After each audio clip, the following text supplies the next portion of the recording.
The blizzard hit Fort Stockton, Texas on the morning Clara Sutton's stagecoach broke an axle 3 miles outside of town, and within an hour the world turned white as death. She stood beside the tilted coach, watching the driver and guard unhitch the horses with fumbling frozen fingers, knowing they would ride back for help that might not come in time. The other passenger, a traveling salesman, had already mounted behind the guard, leaving Clara with a choice between the driver's horse or staying with the luggage in a coach that provided no heat. "Madam, you best come with me," the driver shouted over the rising wind. "This storm's going to get worse."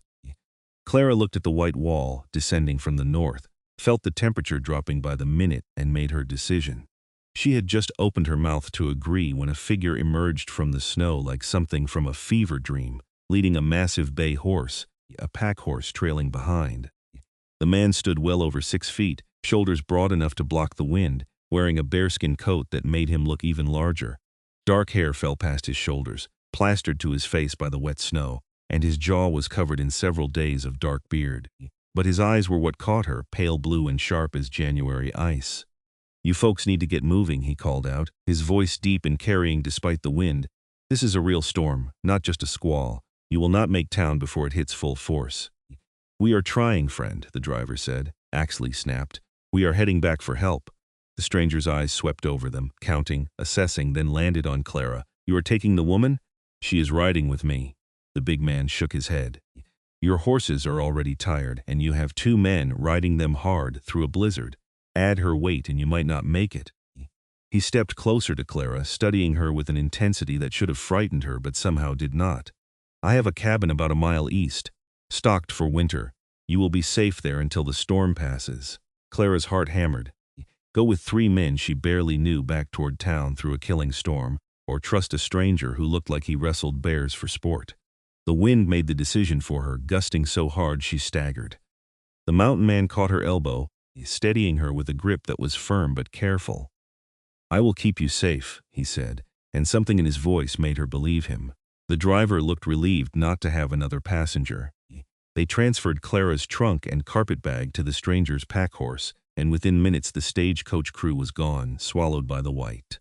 Clara stood alone with this mountain of a man in a landscape turning hostile. "Name is Barrett Oliver," he said, not offering his hand because he was busy securing her luggage. "We need to move now. Stay close to me. If you cannot see me, call out. I will not lose you in this." "Clara Sutton," she managed, teeth already chattering.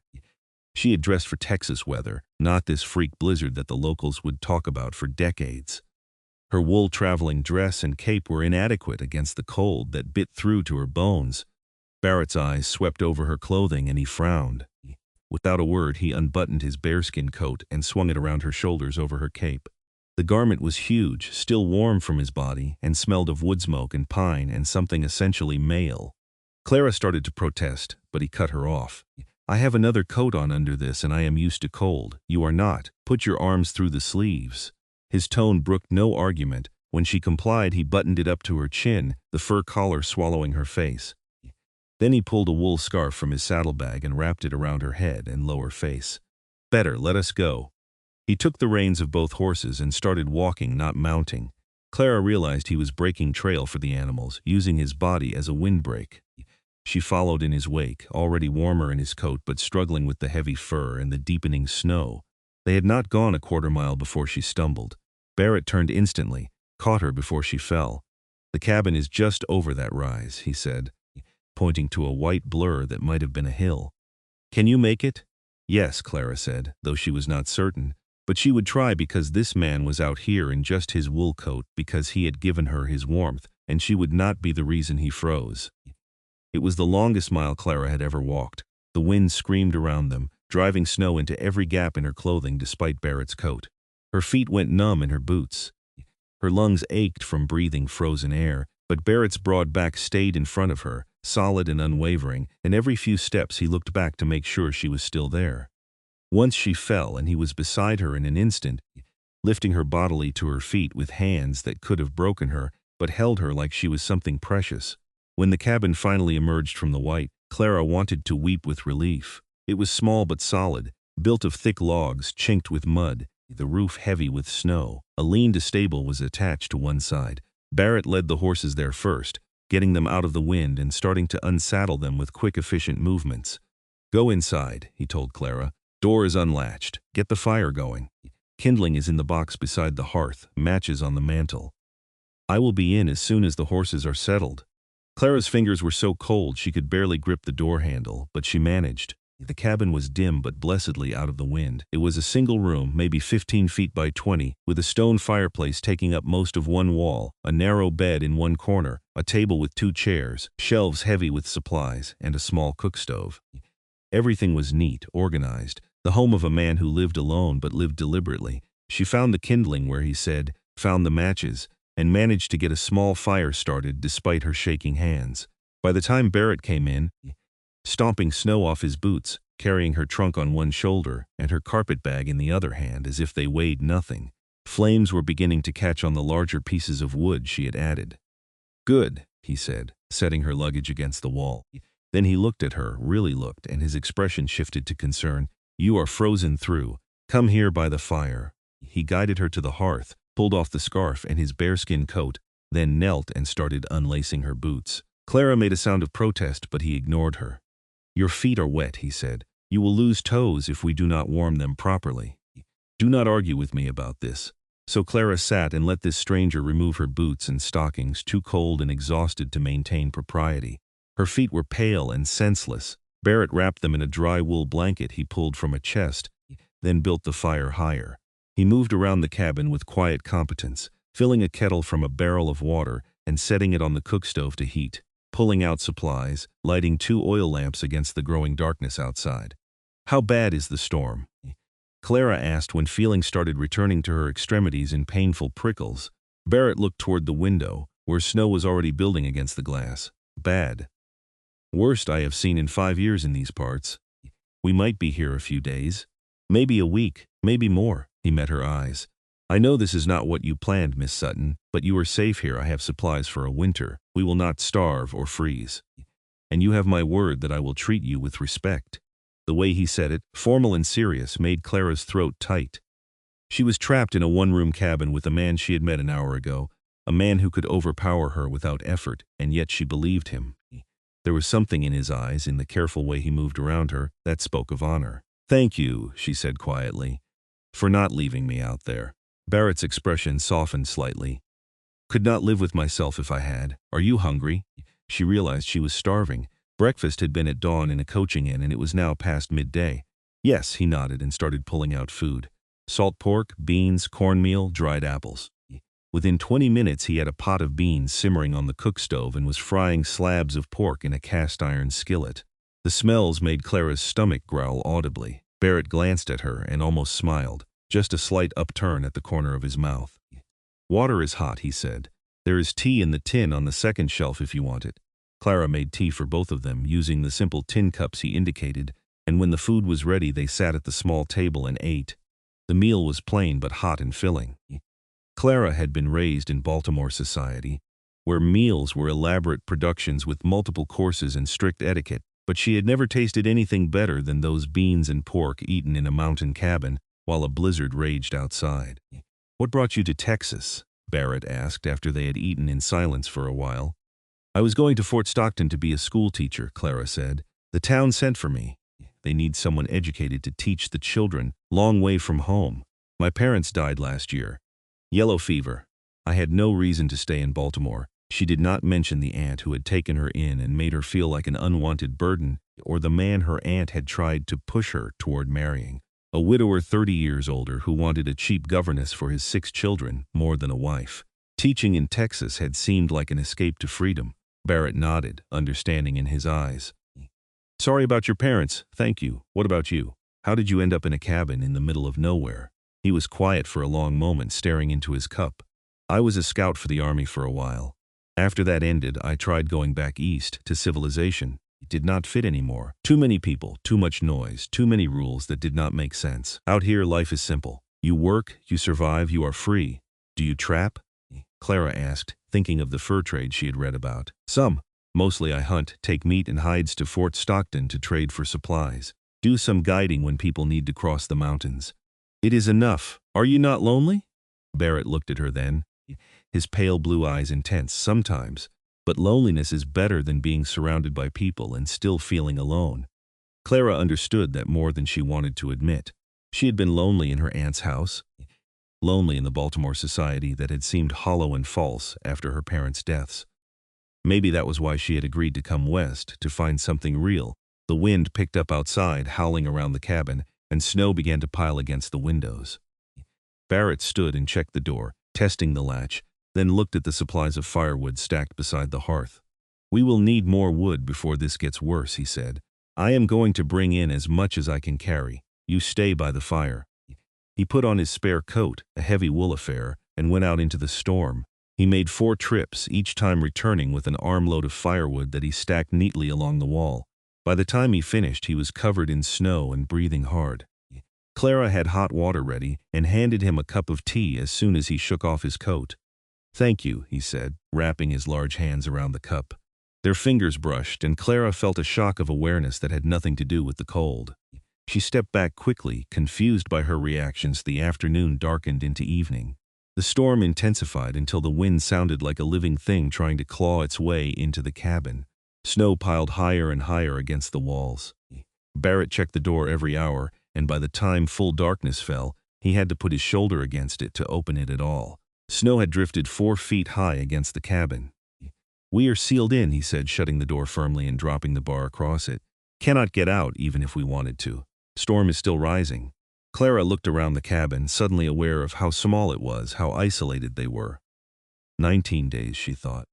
That was how long the blizzard of 1886 had lasted back east, according to the newspapers. What if this storm lasted that long? "Miss Sutton," Barrett said gently, and she realized she had wrapped her arms around herself, her breathing quickening. "Clara, look at me."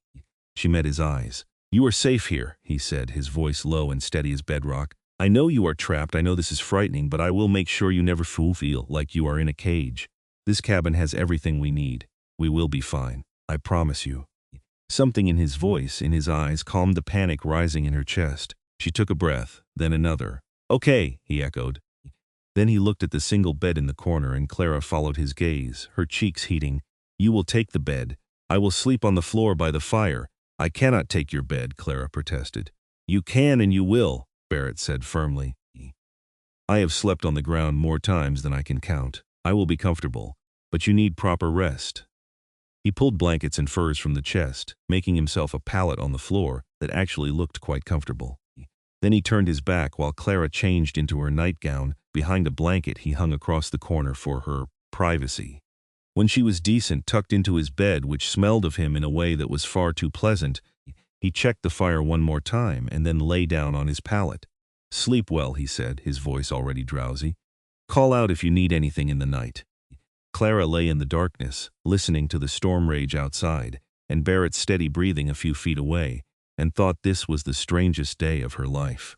She was trapped in a cabin with a mountain man who looked like he could wrestle bears, and instead of terrified, she felt safer than she had in months. Her last thought before sleep took her was of Barrett's eyes, pale blue and steady, and his promise that she would never feel trapped. She slept better than she had since her parents died. Clara woke to daylight filtering weakly through windows completely covered in snow and the smell of coffee brewing. She sat up to find Barrett already dressed and moving quietly around the cabin, starting a fire in the cookstove, measuring out cornmeal for breakfast. He glanced over when he heard her stir. "Morning," he said. "Storm is still blowing, maybe worse than yesterday." Clara climbed out of bed, wrapped a shawl around her shoulders over her nightgown, and went to the window. She could see nothing but white pressed against the glass. It was like being inside a snow globe. "How high is it?" "Above the windows on the north side. Maybe 6 feet of drift against the door now." Barrett's voice was calm, but Clara heard the concern underneath. This was no ordinary storm. She dressed quickly behind her privacy blanket, braided her hair, and joined Barrett for a breakfast of cornmeal mush sweetened with molasses. It was humble food but satisfying. They ate and then faced the reality of their situation, 2 strangers trapped together in very close quarters. "I should tell you," Barrett said as he washed the dishes in a basin, "that I am not much for talking. I am used to my own company. If I go quiet, it is not because I am angry or unhappy. It is just my way." "I understand," Clara said. "I have been told I read too much. I hope you do not mind if I occupy myself with books." Barrett actually smiled at that. a real smile that transformed his rugged face. "I would be happy to have you read. I have books, but I am a slow reader. You are welcome to anything on the shelves." Clara investigated the shelves and was surprised by what she found. She had expected dime novels and little else, but Barrett had a worn Bible, several books on natural history, a volume of Greek philosophy, and surprisingly, a collection of poetry. She pulled out the poetry, looked at him with raised eyebrows. His ears turned slightly red. "A woman I knew gave me that. Said I needed culture." "I did not understand most of it, but some of the nature poems were good." "A woman you knew?" Clara asked before she could stop herself, then immediately wished she could take it back. It was none of her business, but Barrett did not seem offended. 5 years ago, before I came out here, she wanted me to be someone I was not. We parted ways. It was for the best. He did not elaborate, and Clara did not push. Instead, she settled into the chair by the fire with the poetry book while Barrett worked on repairing a leather harness that had seen better days. They spent the morning in comfortable silence, the storm howling outside, the fire crackling within. Around midday, Barrett set aside his work and stood, stretching. Clara watched the play of muscles across his shoulders and back, the way his work shirt pulled tight, and quickly looked away when he turned around. But not before she noticed the way his dark hair fell across his forehead, softening the hard edges of his face. "I need to check on the horses," he said. "The stable connects to the cabin, but I still need to make sure they have water and feed. Then I thought I might teach you something if you are interested." "Teach me what?" "How to trap small game. We have food for a while, but if this storm lasts weeks, we will need to supplement. There are snares I can set in the lean-to. Rabbits and such will shelter there from the storm. If I show you how, you can check them while I am doing other work. Make you feel less trapped if you have purpose." Clara considered. The idea should have repelled her, raised as she was in a city where meat came from butchers, and ladies did not involve themselves in such things. But something in her responded to the practical offer, the way Barrett framed it not as necessity, but as giving her agency. "I would like to learn," she said. So after Barrett checked the horses, 2 solid animals who seemed content in their shelter, with hay and water, he showed Clara how to make simple snares from wire and cord. His hands were large and calloused, but moved with surprising delicacy as he formed the loops and set the triggers. Clara watched closely, then tried herself. Her first attempts were clumsy, but Barrett patiently corrected her grip, showed her the right tension, until she managed a credible snare. "Good," he said, and the simple praise warmed her more than it should. "We will set these tonight. Check them in the morning." They worked together, setting the snares in the corners of the lean to where tracks in the blown snow showed small animals had been sheltering. Then they returned to the cabin, stamping snow off their boots, and Clara realized she was no longer cold despite the blizzard raging just feet away. The cabin was warm, the food was plentiful, and Barrett's steady presence made her feel secure rather than confined. That afternoon, while Barrett split kindling to keep ahead of their fire needs, Clara made bread. She had learned from her mother's cook and still remembered the proportions. Barrett had flour, salt, yeast, and lard. She mixed and kneaded while Barrett watched with interest. "Have not had fresh bread in 6 months," he said. "Store-bought loaves do not last out here." "Then you are in for a treat," Clara said. "My bread is actually quite good." It was. They ate it hot from the oven that evening, slathered with butter Barrett had packed in snow to keep cold, and he closed his eyes in appreciation at the first bite. "Quite good does not cover it," he said. "This is heaven." Clara felt absurdly pleased. She had been useful, had contributed, and Barrett's genuine enjoyment made the cramped quarters feel less like a trap and more like a shared space. On the 3rd day, the storm showed no signs of stopping. The snow was above the windows on all sides now, the door completely blocked. They were well and truly sealed in, the cabin lit by oil lamps even at midday because no natural light could penetrate the snow. But Barrett moved around the space with deliberate care, always giving Clara room, always aware of where she was. When they passed each other in the small cabin, he would press himself against the wall to give her space. When he needed something from a shelf behind her, he would ask her to hand it to him rather than reach over her. He was, she realized, trying to make sure she never felt crowded or threatened. "Barrett," she said that evening as they sat by the fire after supper, "you do not have to be so careful around me. I trust you." He looked at her for a long moment. "A woman I knew, years back, was trapped with a man who was not kind. I heard what happened to her. I will not have you afraid of me." Clara's heart clenched at the pain in his voice, the old anger at something he could not fix. I am not afraid of you, she said softly. You have been nothing but honorable. I mean to keep it that way. But something had shifted between them with that exchange. Barrett was still careful but less distant. They began to talk more, sharing stories of their pasts. Clara told him about growing up in Baltimore, her father's work as a physician, her mother's garden, the yellow fever epidemic that had taken them both within a week of each other. Barrett told her about his childhood in Kentucky, his father who had been a fur trapper, his mother who had died when he was young, the years he had spent learning to survive in the wilderness. I joined the army at 18, he said. Thought I wanted adventure and glory. Found out war is mostly mud and blood and watching friends die. When my enlistment was up, I left. Tried to go back to Kentucky, but my father was gone, the cabin sold. I worked as a scout for a few more years, then found this place. Built this cabin with my own hands. It is mine and no one can take it from me. Clara heard the fierce independence in his voice, the need for a place that belonged to him. I understand that, she said. After my parents died, I lived with my aunt. It was her house, her rules, her charity keeping me fed. I felt like I was disappearing. That is why I agreed to come teach in Fort Stockton. I wanted something that was mine. You will have it, Barrett said. Town is growing. They need a teacher. You will do well there. If we ever get out of this cabin, Clara said, trying to make it a joke but hearing the edge of fear in her own voice. Barrett leaned forward, his pale eyes serious. We will. Storm cannot last forever. And even if it lasts longer than we hope, we have everything we need. You are not trapped, Clara. You are safe. That night, Clara lay in bed listening to the endless wind and Barrett's steady breathing and realized she believed him. Not just about being safe, but about not being trapped.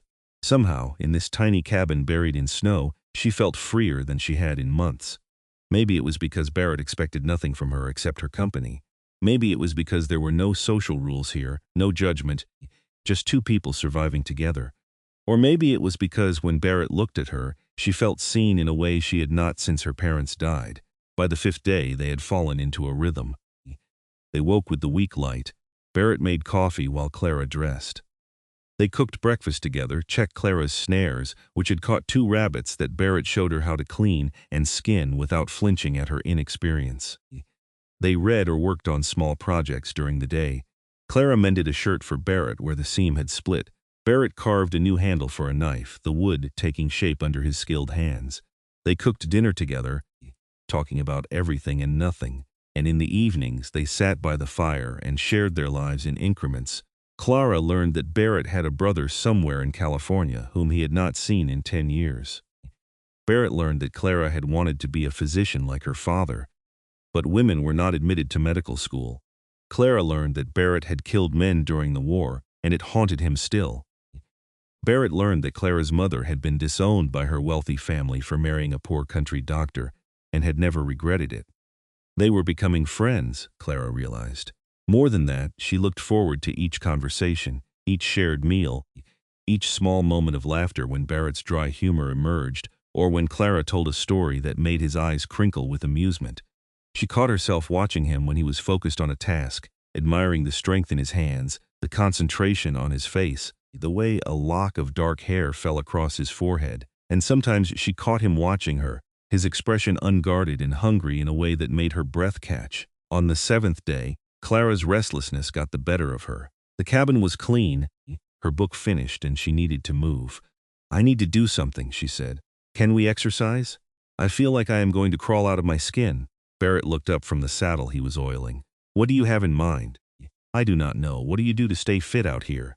A slow grin spread across Barrett's face. Want me to show you? 20 minutes later, Clara was regretting her request.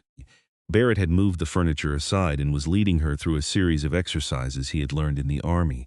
Squats, lunges, something he called push-ups, that Clara could barely manage 3 of before her arms gave out. Barrett did them with easy strength, his arms corded with muscle, barely breaking a sweat. You are trying to kill me, Clara gasped after a set of squats that left her legs shaking. Building your strength, Barrett corrected, but his eyes danced with amusement. 1 more set. Clara groaned but complied. By the end, she was sweating and exhausted and laughing because Barrett looked so pleased with himself. You enjoyed that far too much, she accused. Maybe a little, he admitted. But you did well. Keep this up and you will be able to hike these mountains with me come spring. The casual assumption that they would know each other come spring made Clara's heart skip. Of course they would know each other. Fort Stockton was not large. They would see each other in town. But something in the way Barrett said it suggested he meant more than passing acquaintances, and Clara found she wanted that too. That evening, as they ate the rabbit stew Clara had made with vegetables from Barrett's stores, Clara asked the question that had been bothering her. "Barrett, how long do you think this storm will last?" He was quiet for a moment, considering. "Hard to say. Could break tomorrow. Could last another week or more. I have never seen snow pile this deep this fast. Temperature has not risen above freezing since it started. We are in for a long one. Are you worried about supplies?" "No, I stocked this cabin to last a winter alone. With two of us, we have at least a month of food. More if we are careful and supplement with the game we catch. Firewood will last longer than that. We will not starve or freeze, Clara. I promise you that." "Then what are you worried about?" Because she could see the concern in his eyes, Barrett met her gaze. "Your reputation. Every day you are sealed in here with me, alone, is another day that will be hard to explain when we get out. People will talk. They might not hire you as a schoolteacher if they think you are ruined." Clara had not thought about that, but now she did. The social rules she had left behind in Baltimore were alive and well in frontier towns. A young unmarried woman spending weeks alone with a man, even in innocent circumstances, could be destroyed by gossip. She might arrive in Fort Stockton to find the teaching position withdrawn, her future gone before it began. "There is nothing we can do about it," she said quietly. "We cannot change what happened. The storm trapped us. That is the truth." "Truth does not always matter to people," Barrett said, his voice tight with frustration. "You deserve better than to have your name dragged through mud because I brought you to my cabin." "You saved my life," Clara said firmly. "I would have died out there if you had left me with that stagecoach. Whatever happens after, I am grateful to be alive to face it." Barrett looked at her then with an expression that made her breath catch. Respect and something deeper, something that looked like longing. But he just nodded and changed the subject, asking her about the book she was reading. The 8th day dawned with a slight lessening of the wind. Barrett dug a tunnel through the snow to check outside and reported that the storm was finally weakening, though snow still fell steadily. "Maybe 2 more days," he said. "Then we can start digging out." That should have relieved Clara. But instead she felt a strange disappointment. 2 more days and this strange intimate existence would end. She would go to Fort Stockton, to her teaching position, to a life of propriety and duty. Barrett would return to his solitary existence in this cabin. They would become distant acquaintances, maybe nodding to each other on the street, and this time out of time would be just a memory. She must have been quiet too long because Barrett's hand appeared in her line of sight, gentle on her arm. "Clara, what is wrong?" "Nothing," she said quickly. "Just thinking." "Thinking what?" She could not tell him the truth, that she was not ready for this to end. That somewhere in the past week she had come to care for this quiet mountain man who carved wood by firelight and made sure she never felt trapped. That she looked forward to his rare smiles, his steady presence, the sound of his voice in the darkness before sleep. That she thought she might be falling in love with him, and it terrified her because she did not know if he felt the same. "Just thinking about what comes next," she said instead. "My teaching position. Building a life in Fort Stockton." Barrett's expression shuddered, which told her nothing. "You will do well," he said quietly. Then he turned away to check on breakfast, and Clara wondered if she had imagined the disappointment in his voice. They spent the day in relative silence, the easy companionship of the previous days strained by unspoken words. Clara read without absorbing a single sentence. Barrett worked on projects with unusual intensity. The air between them felt heavy with something neither would name. That evening, as they sat by the fire after a quiet dinner, Barrett finally spoke. "Clara, I need to say something and you need to let me finish before you respond." Clara's heart hammered. "All right." Barrett stared into the fire, his strong profile highlighted by the flames. "I have been alone for 5 years because I chose to be. After the war, after the woman who wanted me to be someone I was not, I decided I was better off without complications. Out here, life is simple. I answer to no one. I have everything I need." He paused, took a breath. "Then a blizzard sealed you in my cabin and everything changed." Clara could not breathe. "You are educated and kind and brave. You learn to set snares and skin rabbits without complaint. You make bread that tastes like home and you laugh at my poor jokes. You read poetry by firelight and you understand why I need the mountains. These past 8 days have been the best days I have had in years. and the thought of you leaving makes me feel like I am losing something I did not know I needed until I had it." He turned to look at her then, his pale blue eyes intense. "I know I am not what you planned. I am rough and uneducated compared to you. I live in a one-room cabin in the middle of nowhere. I have no prospects except what I can hunt and trap.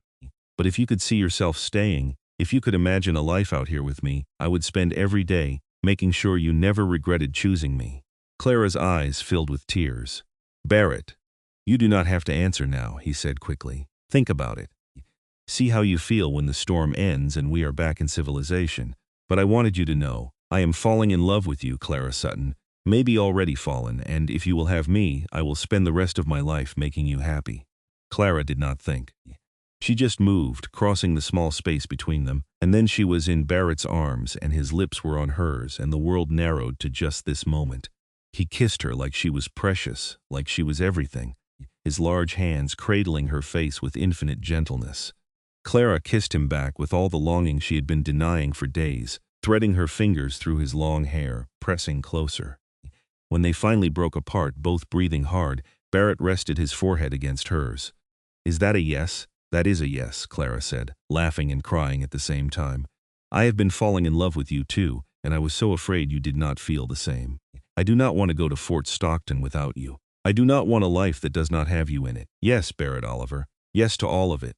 Barrett kissed her again, deeper this time, and Clara felt the last of her fear dissolve. This was right. This mountain man who had shown her what it meant to be truly seen, truly valued, truly safe, who had promised she would never feel trapped and had kept that promise every moment of every day, who looked at her like she was a miracle. They stayed up late that night, kissing and talking and making plans. Barrett wanted to marry her as soon as they reached town. Clara agreed. They talked about expanding the cabin, adding a second room. Barrett offered to take whatever work he could find in Fort Stockton so Clara could teach if she wanted. Clara said she would think about it, that maybe there were other ways she could be useful in a growing frontier town, but that she would not trade what they had for convention. "My parents married for love against everyone's expectations," Clara said, curled against Barrett's side on his pallet by the fire, both of them fully clothed but tangled together in a way that would have scandalized her aunt. "They were happier than anyone I have ever known. I want that kind of happiness. I want it with you. You will have it," Barrett promised, pressing a kiss to her hair. "Every day for the rest of our lives." The 9th day brought clearer skies and rising temperatures. The snow began to settle and compact. Barrett dug out the door enough to open it, and they stepped outside into a transformed world. Snow stretched in every direction, pristine and blinding white under a pale sun.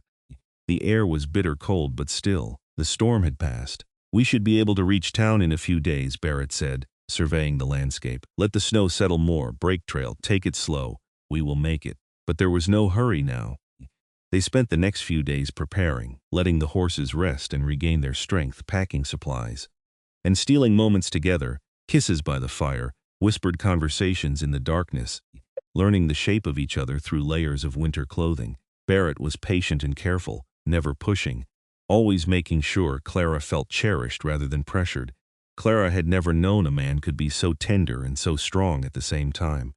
On the 12th day, they set out. The snow was still deep, but the sun was bright and the temperature above freezing. They rode the horses, Barrett on his bay and Clara on the pack horse, which was gentle and steady. Barrett broke trail, his strength making the hard work look easy. They stopped often to rest the horses and to marvel at the landscape, transformed into something alien and beautiful by the snow. They made camp that night in a sheltered spot, Barrett building a fire and setting up a lean-to with practiced efficiency. They huddled together under blankets and furs, watching the stars emerge impossibly bright in the clear, cold sky. "Are you having second thoughts?" Barrett asked quietly. "About us?" "No," Clara said firmly. "Are you?" "Not for a second. Just want to make sure you know what you are choosing. Life out here is hard. Winters like this are rare, but they happen. Summers can be brutal. There are dangers, snakes, mountain lions, rough men passing through. It is nothing like Baltimore." "Good," Clara said. "I did not like Baltimore very much by the end. I want a life that is real, Barrett. I want a life with you." He kissed her then, deep and thorough, and Clara felt the last of his worry dissolve. They reached Fort Stockton on the 14th day after the storm began. The town was buried in snow, but people were digging out, the streets full of activity. When Barrett and Clara rode in together, they caused a stir. The stagecoach company had assumed all their passengers lost. The driver and guard had barely made it back to town alive and had been unable to mount a rescue through the worst of the storm. The town's minister, Reverend Samuel Harris, hurried out to meet them. "Miss Sutton, we feared you were dead, and Barrett Oliver, thank God you found her. Come in, you must be half frozen." They were taken to the minister's house, given hot food and warm beds. Clara slept in a guest room that felt strange and empty after nearly 2 weeks of falling asleep to the sound of Barrett's breathing nearby. But she knew it was temporary. In the morning, they would make their intentions clear. And they did. Over breakfast, with the minister and his wife and several town council members present, Barrett cleared his throat. "I want to make something clear," he said, his voice carrying the authority of a man used to being heard. "Miss Sutton and I were trapped together in my cabin by circumstances beyond our control. I gave her my bed, I slept on the floor, and I treated her with nothing but respect the entire time. Anyone who says different will answer to me." His pale blue eyes swept the room, his expression making it clear that answering to him would be unpleasant. Clara saw several men shift uncomfortably. "However," Barrett continued, reaching over to take Clara's hand, "during that time, Miss Sutton and I came to an understanding. We wish to be married as soon as possible. If Reverend Harris will perform the ceremony, we would be grateful." The room erupted in whispers. The minister's wife looked delighted. The council members looked relieved that the scandal would be neatly resolved. Reverend Harris beamed. "I would be honored," he said. "Shall we say tomorrow? Give the ladies time to prepare?" Clara looked at Barrett, saw the question in his eyes. She squeezed his hand. "Tomorrow is perfect." The next day, Clara Sutton married Barrett Oliver in the small church in Fort Stockton, Texas. She wore a simple dress borrowed from the minister's wife, too big in the shoulders and short in the hem, but she had never felt more beautiful because of the way Barrett looked at her. He wore his best shirt and pants, his long hair tied back, his beard trimmed, and his eyes were full of love. They spoke their vows in steady voices. Clara promised to love Barrett in sickness and health, in hard times and good. Barrett promised to cherish Clara, to keep her safe, to make sure she never felt trapped but always free. When the minister pronounced them married, Barrett kissed her like she was the answer to every question he had ever asked. The town threw them a celebration, modest but heartfelt. People brought food and gifts. The women welcomed Clara, already asking about the school and when she might begin teaching. The men clapped Barrett on the back, joking about how he had found the best way to catch a wife. Through it all, Barrett kept Clara close, his hand at the small of her back, his eyes returning to her constantly as if he still could not quite believe she was his. That night, they returned to Barrett's cabin as husband and wife. Barrett carried Clara over the threshold, both of them laughing, and set her down gently inside. The cabin looked different now, not a prison but a home. The bed would be theirs now, together. The shelves would hold both their books. The table would see them sharing meals for years to come. "Are you happy?" Barrett asked, suddenly uncertain in a way he had not been before. Clara took his face in her hands. "I have never been happier in my life. This is everything I wanted, even though I did not know to want it. You are everything I needed. I will spend every day making sure you never regret choosing this life," Barrett promised. "I will not," Clara said. "This is not a life I am settling for. This is the life I am choosing because it is exactly what I want." They made love for the first time that night, awkward and sweet and perfect. Barrett was patient and gentle, making sure Clara felt safe and cherished. Clara discovered that her mountain man, so strong and capable, could be tender in ways that made her heart ache. They learned each other slowly, with laughter and whispered words. And when they finally came together fully, Clara felt like she was home. In the weeks that followed, they settled into married life. Barrett taught Clara to ride properly, to shoot, to read the weather and the land. Clara taught Barrett to appreciate books beyond nature writing, to make a dozen different kinds of bread, to see that conversation was not a chore but a pleasure. They expanded the cabin, adding a second room for a bedroom, leaving the main room for living and working. Barrett took work as a guide and hunter, providing meat for the growing town. Clara began teaching a small class of children in the minister's parlor until a proper schoolhouse could be built. They were happy, not in a perfect fairy tale way, but in the real, gritty, day-to-day way of two people who had chosen each other and worked to honor that choice every day. They argued sometimes, usually about small things like whether they needed more firewood or whether Clara should risk riding out alone. but they learned to talk through disagreements, to listen and compromise, to remember that they were on the same side. Spring came, the snow melting to reveal the land beneath. Clara saw the mountains properly for the first time, soaring and beautiful and wild. Barrett took her hiking, showing her the places he loved, teaching her the names of plants and animals. They found a meadow high up where wildflowers bloomed in impossible profusion, and Barrett made love to her there under the open sky. Summer arrived with brutal heat, but the cabin stayed cool in the shade of the pines. Clara's school moved to a new building, small but serviceable. She taught 15 children from ages 6 to 14 and loved every challenging moment. Barrett was often gone for days at a time, guiding parties through the mountains or hunting, but he always came home to Clara, and every reunion was sweet. In the fall, Clara realized she was pregnant. She told Barrett one evening as they sat by the fire, and he went very still, his eyes going to her belly, then to her face. "Are you sure?" he asked, his voice rough with emotion. "As sure as I can be without a doctor. I have missed 2 monthlies. I am sick in the mornings. I am tired all the time." Clara smiled, taking his hand and placing it on her still flat stomach. "We are going to have a baby, Barrett." He pulled her into his arms, holding her so tight she could barely breathe. When he pulled back, his eyes were wet. "I am going to be a father. You are going to be a wonderful father," Clara said, wiping away his tears with her thumbs. "Our child will be so loved." Barrett kissed her then, deep and reverent, and Clara felt the rightness of it all. This was what she had been meant for. Not Baltimore society, not teaching in someone else's town, but this. A life built with Barrett, a family they would create together, a love that grew stronger with every passing day. The pregnancy was not easy. Clara was sick for months, could barely keep food down, and Barrett worried himself sick over her. He hired a midwife from town to check on her, made her rest even when she wanted to work, cooked meals and did laundry and never complained. Clara fell in love with him all over again, watching him care for her with such devotion.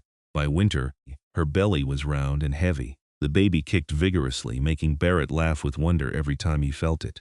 They argued over names. Barrett wanted strong traditional names. Clara wanted something meaningful. They finally compromised, deciding to wait until they met the baby to choose. The baby came in late February, during a mild spell between storms. The midwife arrived in time, thank God, because the labor was long and difficult. Barrett stayed by Clara's side the entire time, holding her hand, letting her squeeze hard enough to bruise, murmuring encouragement and love. When their son finally arrived, red and screaming and perfect, Barrett wept openly. "He is beautiful," he said, cradling the tiny baby in his large hands with infinite care. "Clara, he is perfect." They named him Benjamin, after Barrett's father. Benjamin Oliver, born in a cabin in the mountains of Texas to parents who loved each other fiercely. Clara held her son and looked at her husband and felt gratitude so profound it was almost pain. The blizzard had sealed them in together, but they had chosen to stay together, and that choice had built this beautiful life. Benjamin was an easy baby, quick to smile, content to be held.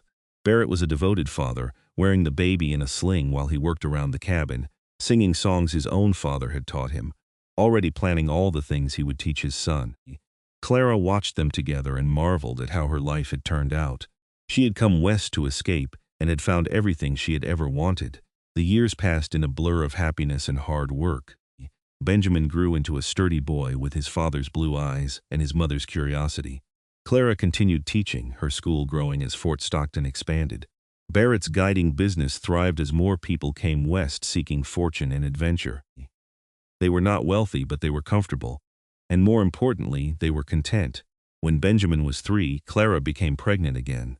This time she knew what to expect, and the pregnancy was easier. Their daughter arrived in the spring, a tiny thing with dark hair and a fierce cry. They named her Eliza after Clara's mother. Barrett was just as devoted to his daughter as his son, if not more so, treating her like she was made of spun glass until Clara laughed and told him to relax. "She is tougher than she looks," Clara said, watching Eliza grab her brother's finger with surprising strength.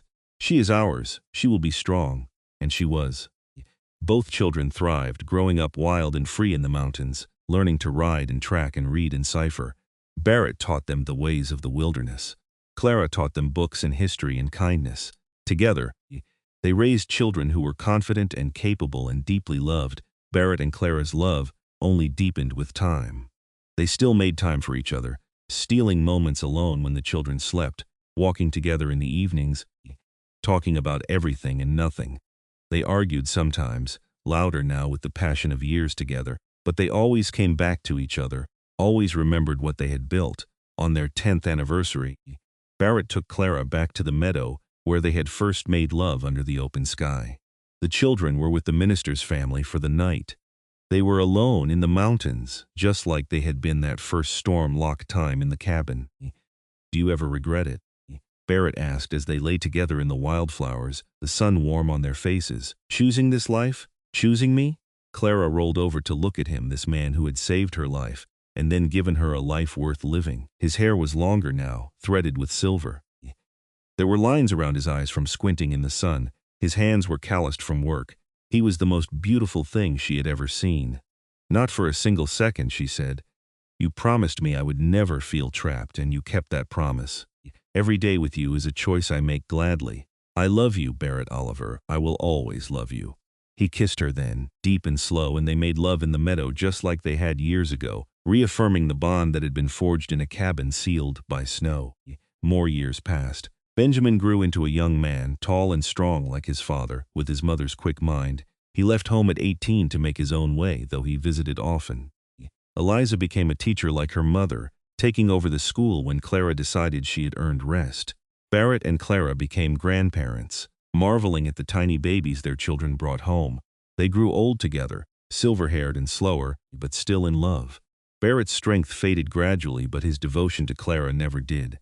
Clara's eyes grew weak, but her ability to see into Barrett's heart remained sharp. They spent their evenings by the fire like they always had, talking or reading or simply sitting in comfortable silence. The cabin had been expanded several times, now a proper house with multiple rooms, but the original room remained, the fireplace where they had spent 19 days sealed in together by snow. They often sat there, remembering. "Best storm of my life," Barrett would say, and Clara would laugh and agree. They died within months of each other, Barrett first in his sleep after a long good life, Clara following soon after, because she could not imagine continuing without him. Their children buried them on the mountain they had loved, side by side under the pines, together for eternity. The story of the blizzard that sealed Barrett and Clara in the cabin became a legend in Fort Stockton. People told it to their children and grandchildren, the tale of the mountain man who saved the teacher and the love that grew in 19 days of being snowbound. Some details changed with each telling, but the core remained. The storm had trapped them, but Barrett had made sure Clara never felt trapped once. And in that freedom they had built a love that lasted a lifetime. Years after they were gone, their great-granddaughter stood in the original cabin, now preserved as a historical site. She read the journal Clara had kept, the entries from those 19 days that captured the beginning of a great love story. Day 1. A stranger saved me from the storm. His name is Barrett Oliver, and he has kind eyes. Day 5. We are sealed in by snow, but I do not feel trapped. I feel safe. Day 8. He told me he is falling in love with me. I told him I am falling too. Day 12. We are married tomorrow. I am choosing this life, this man, this love. I am choosing happiness. The last entry was dated decades later, written in Clara's shaking elderly hand. Today, Barrett and I returned to the meadow. He asked if I regretted choosing him. I told him the truth. Every day with him has been a gift. The storm brought us together, but we chose to stay together. That choice was the best I ever made. I love him more now than I did when we were young. I will love him forever. The great-granddaughter closed the journal with tears in her eyes. This was the legacy Clara and Barrett had left. Not wealth or fame, but a story of real love, built in hardship, sustained by choice, lasting beyond death. It was a story worth remembering, worth telling, worth aspiring to. Outside the cabin, snow began to fall, soft and gentle, covering the mountains in white. The storms still came, as they always would, but inside the cabin, warmed by memory and love, the cold could not reach. Barrett had promised Clara she would never feel trapped, and he had kept that promise every day of their lives together. The snow sealed the cabin door for 19 days, but what it really did was open the door to a love that would last forever. And in the end, that was the only story that mattered.